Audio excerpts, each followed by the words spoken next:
هذا المنظر أو الفرق يذكرني بمثل جميل جدا ومعبر. ايش يخطر على بالك من مثل على هذا المنظر؟ شنو الفرق بين هذا وهذا؟ ما راح أتأخر عليه. المثل يقول: ملء السنابل تنحني تواضعا والفارغات رؤوسهن شوامخ. الفرق بين هذا وهذا المتكبر والمتواضع. المليان والله منعم عليه وعارف قدر نفسه، رحم الله امرئ عرف قدر نفسه، تلقاه متواضع هادئ لطيف، سلامه كلامه احترامه. اما الفارغ شوفه متكبر، لا يسلم لا يحترم، لا علم لا حلم لا سماحه لا فصاحه. فالتواضع نعمه وسجيه عظيمه الله يرزق الانسان بها. هذا التواضع. ملء السنابل تنحني تواضعا. شوف متواضع مليان حبي بعنبر. اما هذا فارغ تافه، هذا ينشر بمئات الملايين، هذا ما له ثمن، حتى الطير حتى الحيوان ما ياكله. الصنف يعني فارغ ما بيه ثمر، الثمر هنا.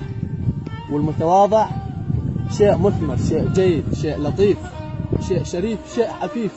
وكل الدناءة والصفات السيئة تلقاها وين؟ بالمتكبر.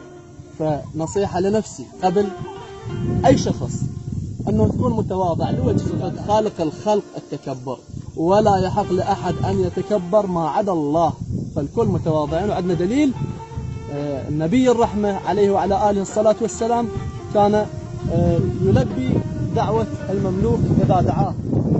هسه الشيخ فلان والشيخ علان ويسلم بصبعه ويفرها هيجي ويبطنش، وهذا شنو اسلم عليه، وهذا شنو اسير عليه، وهذا شنو اروح الفاتح. عمي 5 ايام عمرك، خليك انسان، خليك محترم.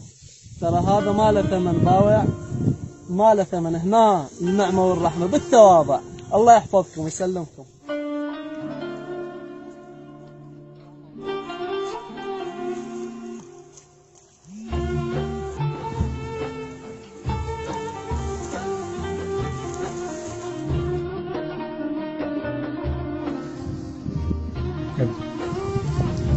هذا العنبر الأصلي، ما مغشوش ولا مرشوش، ما شاء الله.